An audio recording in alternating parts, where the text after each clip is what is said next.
بسم اللہ الرحمن الرحیم۔ شروع اللہ کے نام سے جو بڑا مہربان نہایت رحم والا ہے۔ سید الانبیاء سبحان اللہ سید الانبیاء سبحان اللہ سید الانبیاء محمد المصطفیٰ سبحان اللہ وعلى آلہ وأصحابہ وأزواجہ أولی الصدق والصفاء اما بعد فأعوذ باللہ من الشیطان الرجیم بسم اللہ الرحمن الرحیم یا ایہا الذین آمنوا اتقوا اللہ وَكُونُوا مَعَ الصَّادِقِينَ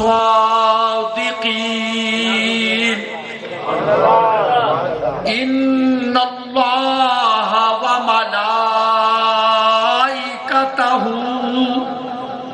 يُصَلُّونَ عَلَى النَّبِيِّ يَا أَيُّهَا الَّذِينَ آمَنُوا صلوا علیہ وسلموا تسلیما اللہم صل علی سیدنا و مولانا محمد وعلی آل سیدنا و مولانا محمد وبارک وسلم۔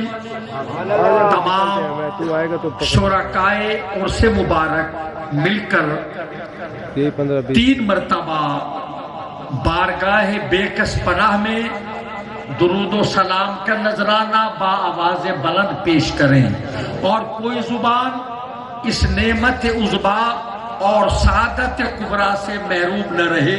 مل کر پڑھیے الصلاۃ والسلام علیک یا رسول اللہ، الصلاۃ والسلام علیک یا حبیب اللہ۔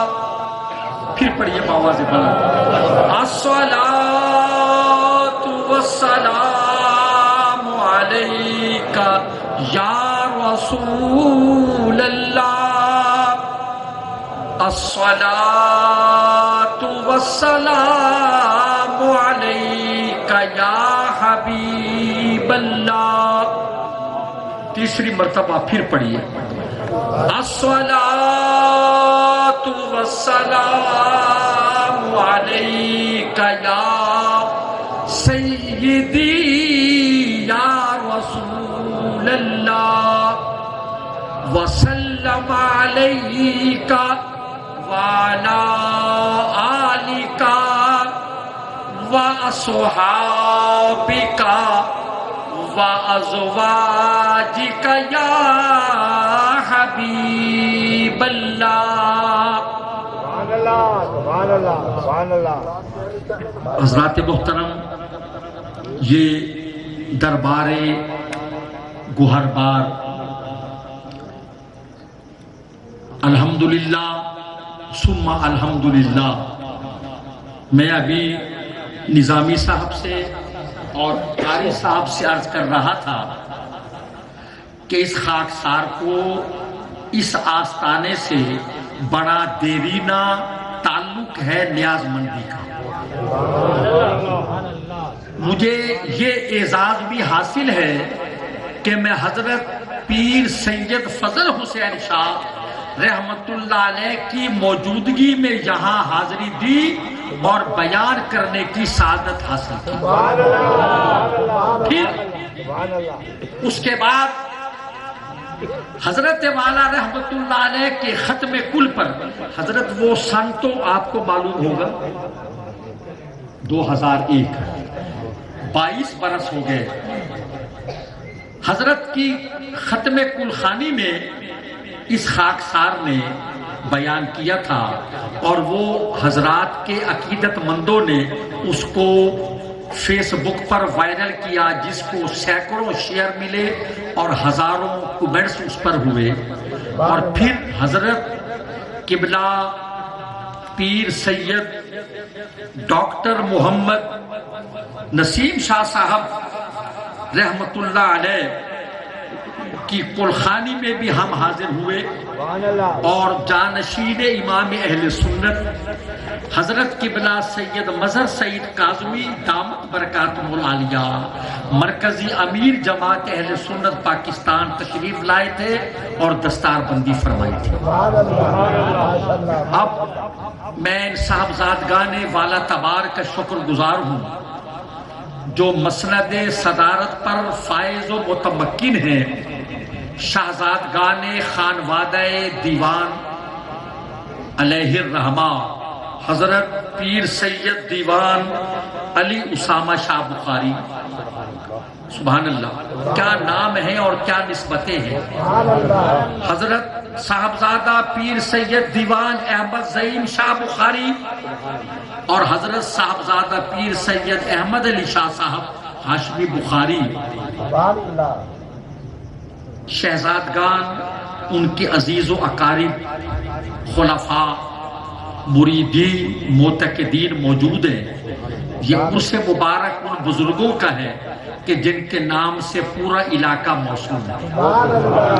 حضرت پیر سید دیوان رحمت اللہ علیہ اور حضرت دیوان سید فضل حسین شاہ رحمت اللہ علیہ، حضرت پیر سید احمد نسیم شاہ صاحب رحمت اللہ علیہ، حضرت پیر سید سلیم شاہ صاحب رحمت اللہ علیہ۔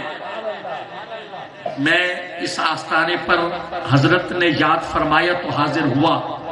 وہ سامنے حضرات تیار ہو کے بیٹھے ہیں، میں بھی آج 3 گھنٹے کی تقریر کا ارادہ لے کے آیا ہوں۔ وہ تو اس طرح تیار تھے جیسے ابھی انہیں شروع کرنا ہے اور ابھی تو ہم نے خطاب شروع بھی نہیں کیا۔ ہاں، کسی نے کہا تھا آج سجدوں کی انتہا کر دوں، آج سجدوں کی انتہا کر دوں، شوق مٹ جائے یا جبی نہ رہے۔ میں ایک شعر پڑھ کے گفتگو شروع کرتا ہوں انشاءاللہ، اختصار کے ساتھ قرآن و سنت کی روشنی میں اپنا عقیدہ بیان کریں۔ میں چونکہ جماعت اہل سنت کا ادنا خادم ہوں، میں جماعت اہل سنت پنجاب کا صوبائی ناظم اعلیٰ اور اہل سنت کے مرکز علم و عرفان جامعہ اسلامیہ انوار العلوم نیو ملتان، جو میرے پیر و مرشد امام اہل سنت سیدی علامہ سید احمد سعید کاظمی چشتی صابری قادری قدس سرہ العزیز نے قائم کیا تھا، یہ آپ کا خادم و خطیب جمعہ ہے۔ تو میں ان حضرات کی موجودگی میں گفتگو کو سادہ سمجھتا ہوں اور آپ سے عقیدے کی بات کروں گا قرآن و سنت کی روشنی میں، کیونکہ ہمارا عقیدہ ڈھول ڈھمکوں سے ثابت نہیں، اللہ کے قرآن سے ثابت ہے، رسول کے فرمان سے ثابت ہے۔ مل کے بولیے سبحان اللہ، ایک مرتبہ پھر بولیے ہاتھ اٹھا کر، پھر بولیے۔ اب قبلہ توجہ میں بات شروع کر رہا ہوں۔ دیکھیے علماء کرام توجہ، ہمارا ایمان ہے کہ ساری کائنات کا خالق مالک رازق اللہ ہے۔ وہ احد ہے، وہ صمد ہے، وہ لم یلد ہے ولم یولد ہے، اس کا بیٹا نہیں، اس کا باپ نہیں، اس کا جزو نہیں، اس کا کفو نہیں، اس کا شریک نہیں، اس کا سہیم نہیں، اس کا دمساز نہیں، اس کا ہمراز نہیں، اس کا عدیل نہیں، اس کا وسیل نہیں، اس کا کفیل نہیں، اس کا وکیل نہیں، اس کا عدیل نہیں، اس کا ہمسر نہیں، اس کا برابر نہیں۔ وہ ازل سے ہے، وہ قدیم ہے، حادث نہیں، وہ معبود ہے، وہ خالق ہے، وہ علا کل شیء قدیر ہے، وہ فعال لما یرید ہے۔ توحید کے ذکر پہ سبحان اللہ ضرور کہیے، اور ان بزرگوں نے توحید کا سبق دیا، بولیے سبحان اللہ، ایک مرتبہ پھر بولیے، آواز بلند کہیے، جزاک اللہ۔ ہمارا ایمان ہے اللہ نہ چاہے کچھ نہیں ہو سکتا، اللہ کی مشیت نہ ہو کوئی کچھ نہیں کر سکتا، درخت کا پتا حرکت نہیں کر سکتا، ریت کا ذرہ جنبش نہیں کر سکتا، بارش کا قطرہ ترشح نہیں کر سکتا، کائنات میں ہر ایک اسی کا محتاج ہے، وہ کسی کا محتاج نہیں۔ اب اگلا جملہ سنیے، یہ بھی قرآن بتاتا ہے، توجہ کرے خدا کے لیے، یہ بھی قرآن بتاتا ہے کہ جب اس کی مشیت ہو، اس کی عطا ہو، اس کا کرم ہو، تو پھر اس کے نبی ہو یا ولی وہ اندھوں کو آنکھیں دیتے ہیں، وہ بیماروں کو شفا دیتے ہیں، وہ مردوں کو زندہ کرتے ہیں اس کے اذن سے، اور یہ قرآن سے ثابت ہے۔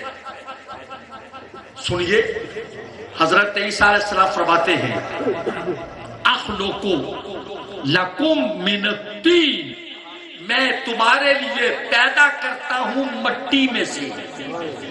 خالق کون ہے؟ بولیے، اللہ خالق ہے نا۔ تو عیسیٰ علیہ السلام فرماتے ہیں میں اخلق لکم، میں تمہارے لیے خلق کرتا ہوں، تمہارے لیے پیدا کرتا ہوں، من الطین، مٹی میں سے۔ حضور کیا پیدا کرتے ہیں؟ میں پرند کی مورت بناتا ہوں، میں پرندے کی مورت بناتا ہوں۔ کیسے بناتے ہیں؟ مٹی اور پانی کے ملاپ سے گارا بنا کر پرند کی مورت بنا دی۔ حضور پھر فرمایا فَأَنفُخُ فِيهِ، پھر میں اس میں پھونک مارتا ہوں۔ لوگ کہتے ہیں پھونکے نہ مرواؤ، اے شرک اے موئی تو جراثیم نکل دے مریض کو یا بیمار کریں گے۔ یہ این ساتھ توحید سکھانا، یہ آئے ماہر امراض ہائے، فرمایا میں پھونک مارتا ہوں اس مٹی کے پرندے میں، آگے فَيَكُونُ طَيْرًا بِإِذْنِ اللَّهِ، اللہ کے اذن سے پرواز شروع کر دیتا۔ یہ عین ایمان ہے باپ، یہ عین ایمان ہے، شرک نہیں ہے کہ اللہ کی عطا سے اس کے نبی و ولی بیماروں کو شفا دیتے ہیں، اندھوں کو آنکھیں دیتے ہیں، کوڑی کو کوڑ کے مریض کو شفا دیتے ہیں، مادرزاد اندھے کو آنکھیں دیتے ہیں، اور مردوں کو زندہ کرتے ہیں۔ ہمارا عقیدہ قرآن سے ثابت ہے، ڈوڑے ٹپے سے ہمارا عقیدہ ثابت نہیں ہے، قرآن سے ثابت ہے۔ ہم 1400 سالہ عقیدے کے وارث ہیں۔ دین میرے مصطفیٰ سے صحابہ کرام نے لیا، اہل بیت نے لیا، ان سے تابعین نے لیا، ان سے تبع تابعین نے لیا، ان سے اغواس و اقطاب نے دین لیا، ان سے ان اصحاب مزار نے دین لیا۔ ہم نے ان سے دین لیا ہے، ہم لاوارث نہیں ہیں، ہمارے وارث موجود ہیں۔ رب جلی ہمارا وارث، توجہ، رب جلی ہمارا وارث، ہمارا نبی ہمارا وارث، عثمان غنی ہمارا وارث، مولا علی ہمارا وارث، غوث جلی ہمارا وارث، اللہ کا ہر ولی ولی ہمارا وارث. سمجھے کہ نہیں سمجھے؟ اللہ کا ہر ولی ہمارا وارث. ہم لاوارث نہیں ہیں.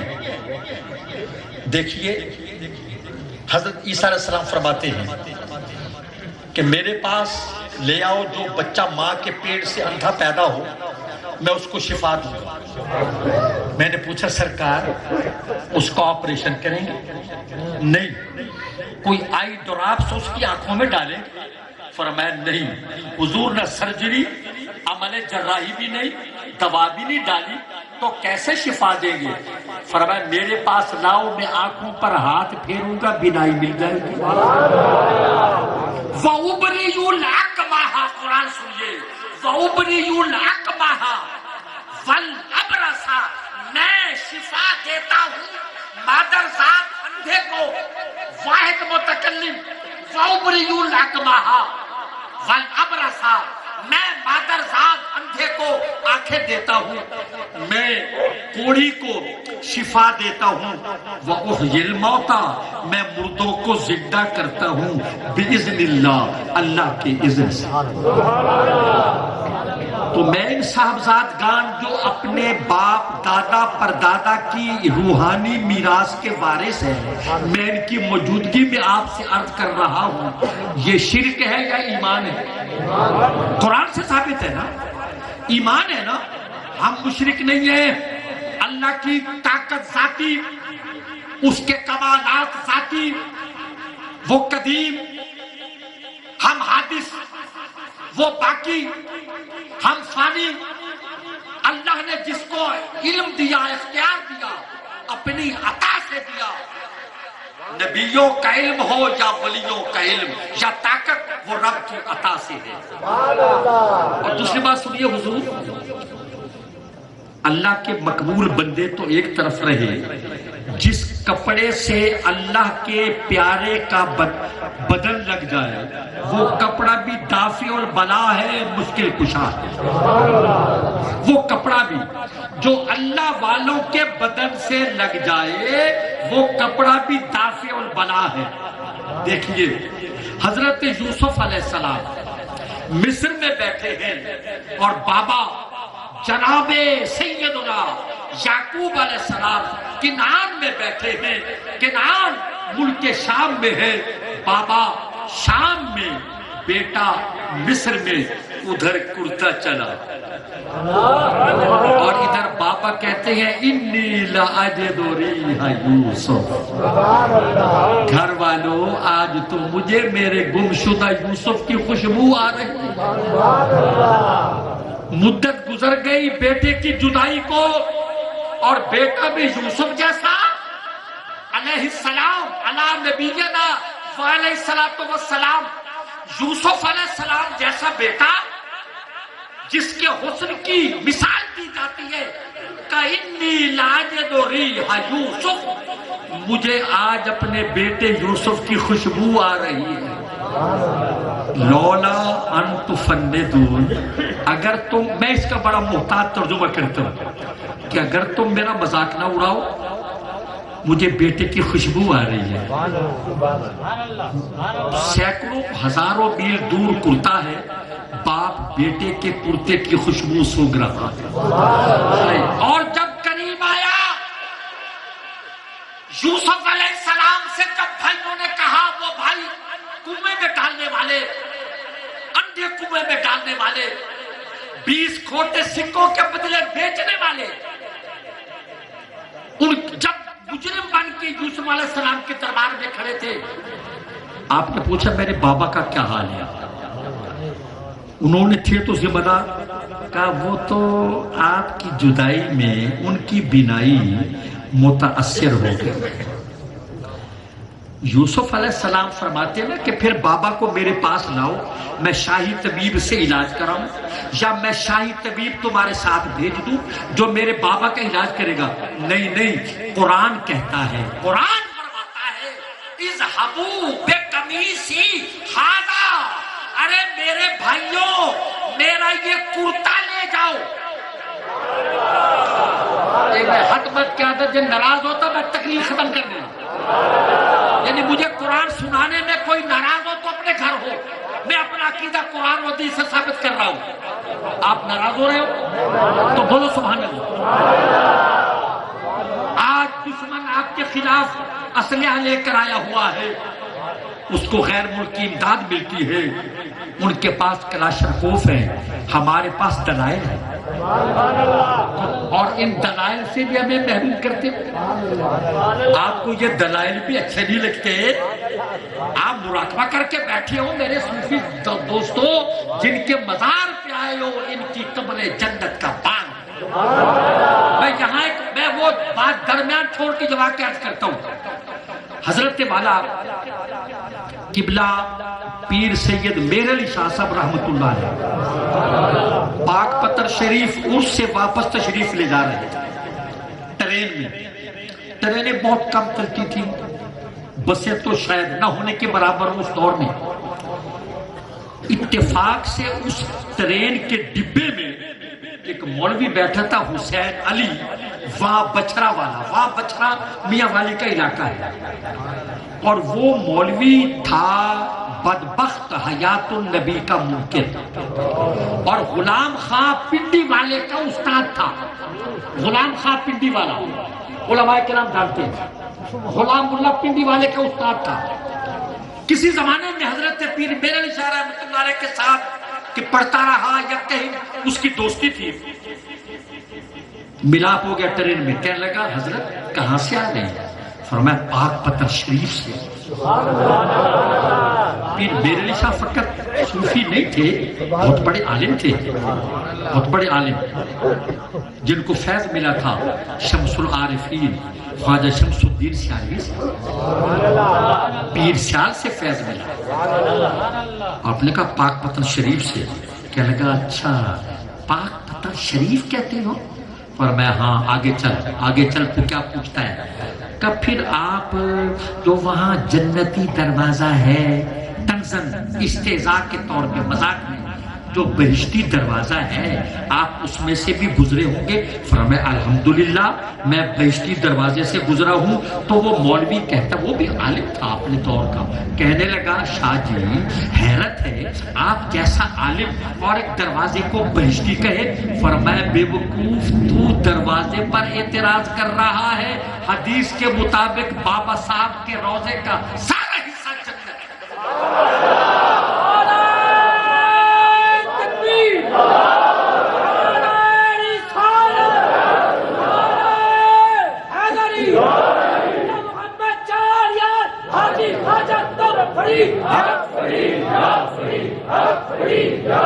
ماشاءاللہ آپ نے بہت اچھا نعرہ لگایا.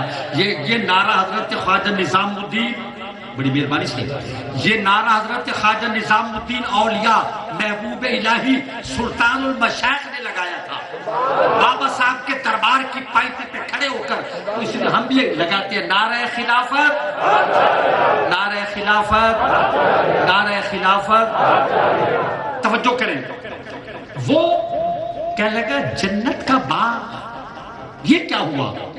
فرمایا سرکار کی حدیث ہے نا قبر المؤمن روضۃ من ریاض الجنہ، مومن کی قبر جنت کا باغ ہے.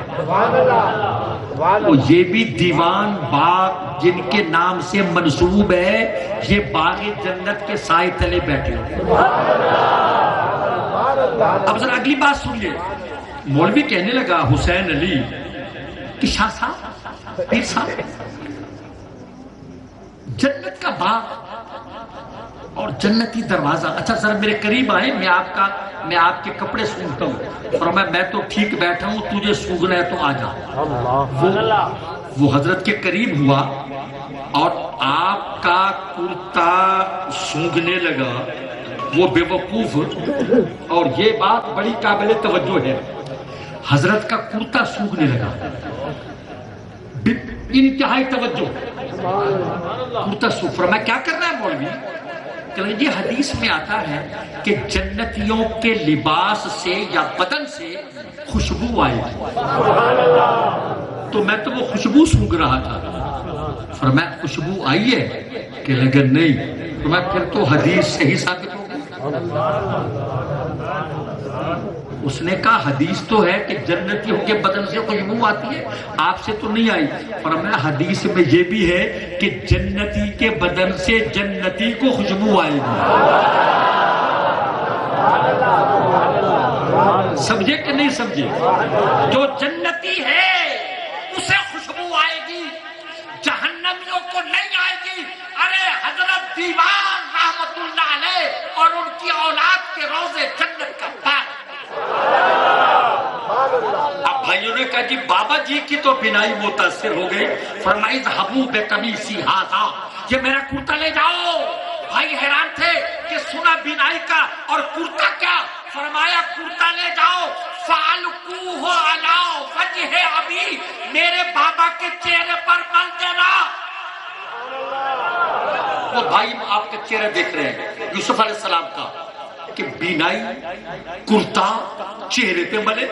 فرمایا فَأَلْقُوهُ عَلَى وَجْهِ أَبِي، اس کرتے کو میرے بابا کے چہرے پر لگا دینا، یأت بصیرہ بینائی واپس آ جائے۔ قرآن کیا کہتا ہے؟ یہ نسبت کی بات ہے۔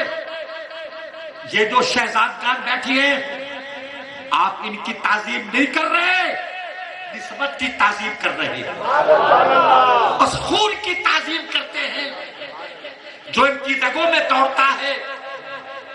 ہمیں تانا دینے والے کہتے تم تو باپ کے بعد بیٹے کی تعظیم کرتے ہو۔ ہم نے کہا دنیاوی نسبت سے تعظیم نہیں کرتے، ہم تو روحانی نسبت سے تعظیم کرتے ہیں۔ دیکھیے حضور ایک کپڑا ہے، ایک آپ کے بدن پر ہے۔ آج تو ماشاءاللہ چیزیں بہت سستی ہو گئی ہیں، بہت سستی ہیں اور کوئی مہنگائی نہیں ہے، بس 20% اضافہ ہوا ہے، کوئی زیادہ نہیں ہوا، اور قوم پھر بھی خاموش بیٹھی ہے۔ اس سادگی پہ کون نہ مر جائے اے خدا، لڑتے ہیں اور ہاتھ میں تلوار بھی نہیں، دم نکل رہا ہے غربت کی وجہ سے اور کوئی صدائے احتجاج نہیں ہے۔ سنیں آج کتنی مہنگائی ہے، اگر کسی کے بدن پر 5000 میٹر والا کپڑا ہو اس کو چوبو گے؟ بولو پھر بولو۔ اور قرآن مجید پر 100 روپے گز والا غلاف ہو اس کو چوبو گے؟ پتا چلا کپڑے کی تعظیم نہیں، نسبت کی تعظیم ہے۔ بکری کا چمڑا ایک سے تمہارا جوتا بنا اور اسی چمڑے سے، اسی چمڑے کے دوسرے ٹکڑے سے قرآن کی جلد بنی، اس کو سینے سے لگاتے ہو، جوتے کو پابند کرتے ہو قدموں تلے، تو چمڑے کی تعظیم نہیں، نسبت کی تعظیم ہے۔ سبجیکٹ غلاف کعبہ کی تعظیم کپڑے کی تعظیم نہیں ہے، نسبت کی تعظیم ہے۔ حجر اسود کی تعظیم پتھر کی تعظیم نہیں، نسبت کی تعظیم ہے۔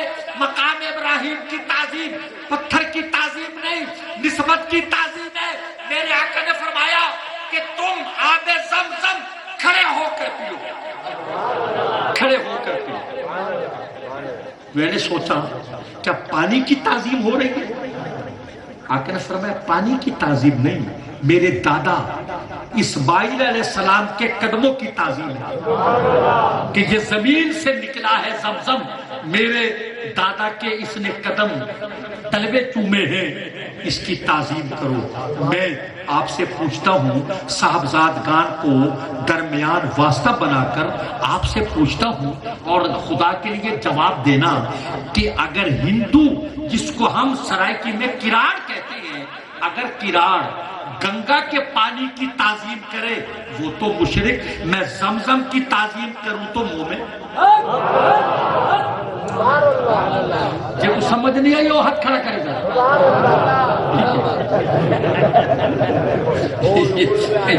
یہ ٹیکٹ ہوتا ہے خطیب کا، وہ کہتے ہیں بھئی آپ سو رہے ہو، کہتے ہیں نہیں، کہتے ہیں پھر ہاتھ کھڑے کرو، بعد میں کہتے ہیں جو سو رہے ہیں۔ تو ہماری قوم تو بڑی جاگنے والی، اور جو ولی کے مزار پہ آتا ہے نا وہ سوتا نہیں ہے، ہم مردہ پرست نہیں ہیں، ہم زندہ ولی کے ماننے والے ہیں، یہ بڑھ کر بھی زندہ ہے۔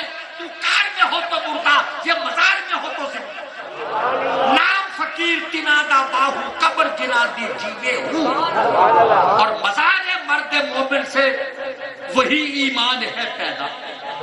یہ تو زندہ قبریں ہیں، یہ تو بولتی قبریں ہیں۔ وحدت الوجود والے، وہ وحدت الشہود والے۔ ہائے ہے دربار حضور جمال اللہ ملتانی رحمت اللہ علیہ کے سامنے جو مسجد ہے، اس کے جو حجرے تھے پرانے، اس میں حضرت مولانا عبدالعزیز پیرہاروی رحمت اللہ علیہ جن کا مزار شریف کوٹدو میں ہے، 35 سال سے کم عمر میں ان کا وصال ہوا، اور حضرت خضر علیہ السلام نے ان کو سینے سے لگا کر علم دیا۔ سردی کا موسم، رات کا وقت عبادت کر رہے ہیں حجرے میں، بہت بڑے عالم علامہ پیرہاروی، ان کی کتاب ہے ناہیہ عن ذم معاویہ، سیدنا امیر معاویہ رضی اللہ عنہ کے بارے میں جو برا بھلا کہتے ہیں ان کی مذمت میں حضرت پیرہاروی کی لاجواب کتاب ہے۔ دروازے پہ دستک ہوئی، دروازہ کھولو، آپ نے پوچھا کون؟ انہوں نے کہا دروازہ کھولو۔ دروازہ بجانے والے نے کہا، حضرت پیرہاروی بولے بھی میں تو مصروف عبادت ہوں، دروازہ کیوں کھولوں؟ اس نے کہا عبدالعزیز پتہ ہے میں کون ہوں؟ میں کوئی بھی ہوگا سن تو لے میں کون ہوں؟ میں کون ہے؟ دروازے پر آنے والے نے کہا میں خضر ہوں، حضرت خضر علیہ السلام، جن کا قرآن میں ذکر ہے، جن کے دروازے پر جناب موسیٰ علیہ السلام چل کر گئے، جن کے پاس چل کر گئے رب کے حکم سے، اللہ کے نبی جن کے پاس گئے، خضر علیہ السلام، کچھ ان کو ولی کہتے ہیں، کچھ ان کو نبی کہتے ہیں، لیکن اتنا تو پتا ہے نا کہ نبی ان کے پاس چل کر گیا کچھ حاصل کرنے کے لیے۔ کہ عبدالعزیز دروازہ کھولو میں خضر ہوں۔ اب آگے جواب سنیے۔ کہ حضور دو باتیں ہیں، اگر آپ خضر ہیں نا تو پھر آپ کو دروازے کھلوانے کی ضرورت تو نہیں ہے۔ سن دے بیٹھے کوئی نہ تو صحیح میں آ سکتے ہو۔ دوجی گال ہے کہ میرا خضر تھا وہ ستا ہے، اپنے مرشد کے بارے میں کہا۔ حضرت خضر علیہ السلام چونکہ آئے تھے بطور خاص اس مشن پہ، بند دیوار میں سے اندر داخل ہوئے کہ عبدالعزیز میرے سینے سے لگ جا۔ حضرت عبدالعزیز پیرہاروی کو سینے سے لگایا اور 70 علوم عطا کر دی، علم لدنی عطا کر دی۔ یہ ہے شیخ کا احترام کہ دروازے پہ حضرت خضر کھڑے ہیں مگر مرید کہتا ہے مجھے اس کی ضرورت ہے۔ حضور شاہ رخ نے فرماتی ہیں کہ شیخ قابل نبی کا وارث ہوتا ہے، اس کی صورت میں بھی ابلیس نہیں آ سکتا۔ حضور میں خلاصہ پیش کرنے لگا ہوں، خدا کے لیے توجہ کریں، اور اب تک جنہوں نے توجہ نہیں کی وہ بھی خصوصی توجہ کریں۔ قبلہ آج مظفر گڑھ میں عرس تھا حضرت خواجہ کریم بخش مہاروی رحمت اللہ علیہ کا۔ ہماری جماعت اہل سنت کے دوست کرا رہے تھے عہدیدار، تو انہوں نے مجھے کل بھی اور آج بھی فون پر کہا کہ آپ آ جائیں۔ میں نے کہا میں اللہ کے ولی کے دربار پر بہت پہلے وعدہ کر چکا ہوں، میں حاضر نہیں ہو سکتا، کہ جس وقت فارغ ہوں آ جائیں۔ میں نے کہا میں فارغ نہیں ہوں، ہم ویسے بھی فارغ نہیں ہیں، میں یہاں بیٹھا ہوں اور اپنے عقیدے کے مطابق ان بزرگوں کو زندہ سمجھ کر آپ سے گفتگو کر رہا ہوں، جو میں عرض کرتا ہوں وہ سن رہے ہیں۔ دیکھیے بس میری بات کا خلاصہ سنیے۔ ہر نبی نے کہا اللہ ہے، ٹھیک کہا نا؟ بولو کوئی اور پیغام تھا نبیوں کا؟ قوم نے پوچھا اللہ کیسا ہے؟ اس کی صورت، آنکھیں، ناک، نقشہ، قد، کاٹ، مازن۔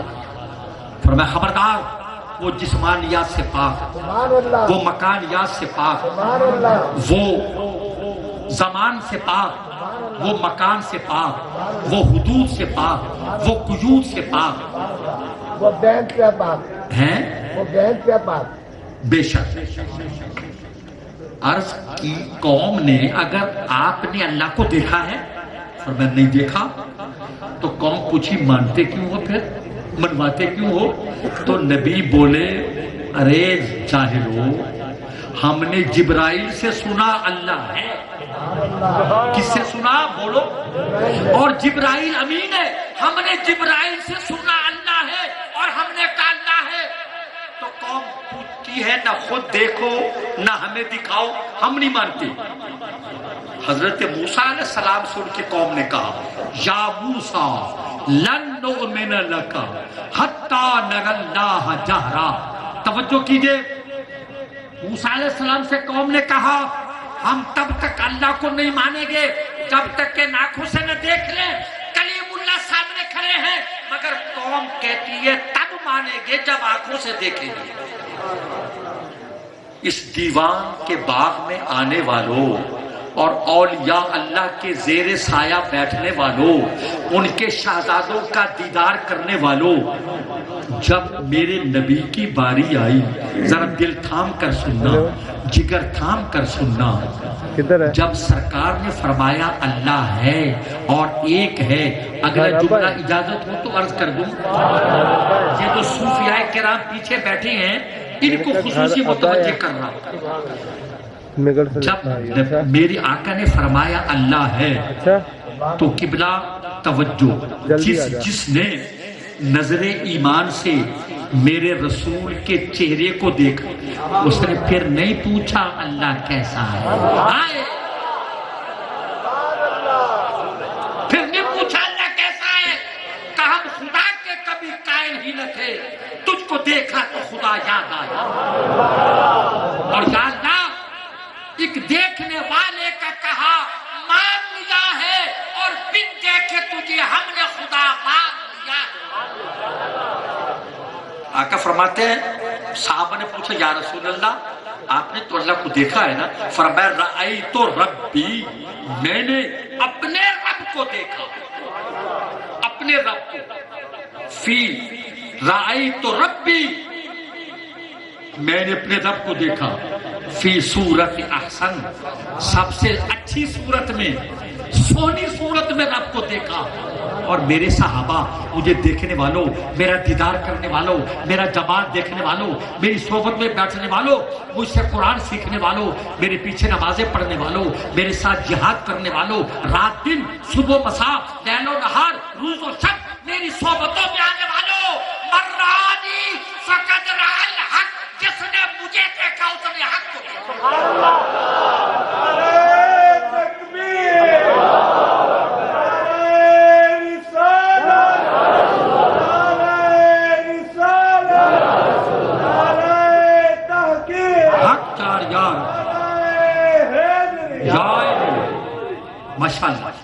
ہم ابو بکر صدیق کی الف سے سرکار علی کی یہ تک مانتے ہیں. حضور ہم الف سے یہ تک مانتے ہیں، الف سے خلیفہ اول ابو بکر کے الف سے خلیفہ چہارم سرکار علی کی یہ تک مانتے ہیں. اب دیکھیے کوٹ چاچڑا شریف کا شہر ہے. حضور خواجہ غلام فرید رحمت اللہ علیہ جلوہ گر ہیں. ایک ہندو کی بیٹی کی شادی ہوئی، وہ جب بیاہ کر گئی اور واپس آئی، رسمیں ہوتی ہیں کہ شادی کتنے دنوں بعد بیٹی اپنے میکے آئے گی. ہندو کی بیٹی تھی، واپس آئی تو اس کے باپ نے کہا میں تجھے پیر فرید کے پاس لے چلتا. بیٹی نے کہا کس لیے؟ کہ وہ دعا کریں گے تمہاری گود سرسبز ہو جائے گی. اب راستے میں بیٹی کو سکھاتا رہا کہ خواجہ صاحب جو پوچھے تو کہنا جی ٹھیک ہے، پھر جو وہ سوال کرے تو بھی وہی سوال کرنا. اب بیٹی کو وہ پڑھی لکھی تو تھی نہیں بیچاری، نہ وہ اخبار خواتین پڑھتی تھی نہ اخبار جہاں. تب یہ اخباریں تھی نہیں، ٹی وی وغیرہ کا زمانہ بھی نہیں تھا، سیدھی سادی بچی. راستے میں باپ سمجھاتا رہا. جب خواجہ صاحب کے پاس بیٹی کو لے کر گیا نا تو وہ ہندو کی بیٹی گھونگھٹ میں تھی، جس کو سرائکی میں گھونڈ کہتے ہیں. وہ چونکہ کراڑ بھی دی ہے نا یہ وستے پردہ کر کے ایسا سمجھا دیتی ہے. بازار عورتاں ودن نا غیرہ دے سامنے بالکل بے نقاب اڑیاں، تے جو کو واقف کار سامنے آگے آدھے ارے دیکھ لیو آنا پئی کھول اپنوں سے پردہ. دیکھو پیر صاحب آ رہے ہیں، سبزادہ صاحب آ رہے ہیں، سجاد نشین آ رہے ہیں، پردہ اپنوں سے پردہ ہے، غیروں کے سامنے حسن بے نقاب ہے.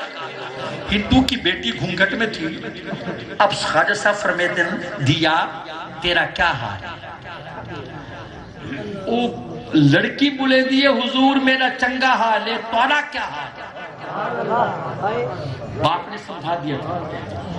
خواجہ صاحب فرماتے ہیں ہائے توجہ دیا تو اپنے گھوٹ نال، گھوٹ سمجھتے دولہ، اپنے گھوٹ نال خوش وستی پہنی. وادی جیا حضور میں خوش وستی پہنی.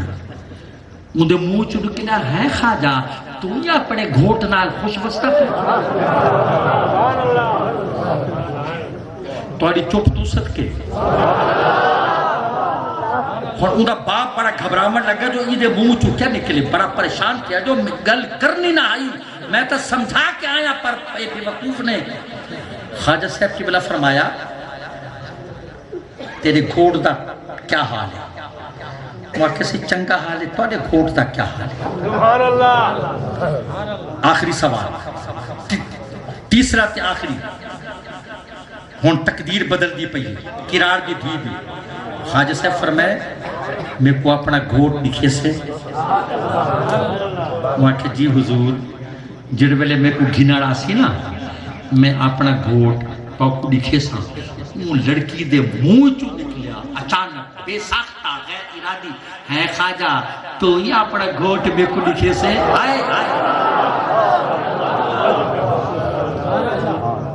پیو تھر تھر کمبر لگا جو انہیں کیا کر دے منہ چو. خواجہ غلام فرید صاحب بھاگ دے چاہے وہ آکھے اپنا گھوٹ میں کو دکھے سے.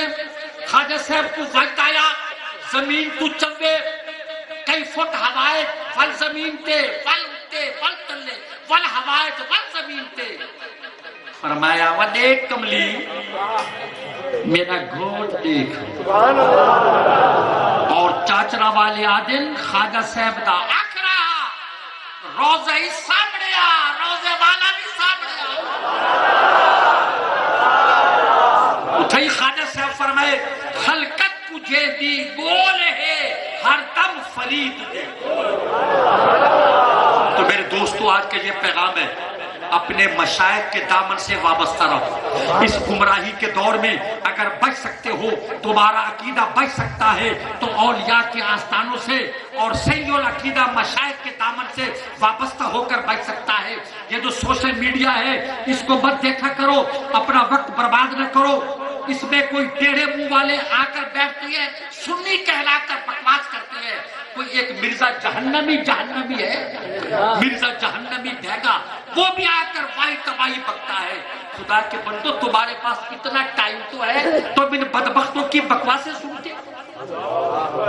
خبردار عقیدہ پرانا رکھو، مکان نئے بناؤ، بنگلے نئے بناؤ، کپڑے نئے خریدو، گاڑی نہیں خریدو، تجارت نہیں کرو، عقیدہ پرانا رکھو. جس پر یہ بزرگ تھے الہی تاب ابد آستان یار رہے، یہ آسرا ہے غریبوں کا برقرار.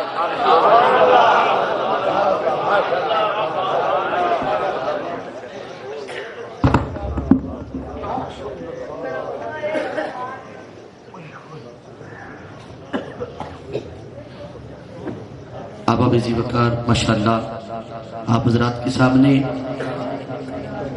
خطیب یورپ و ایشیا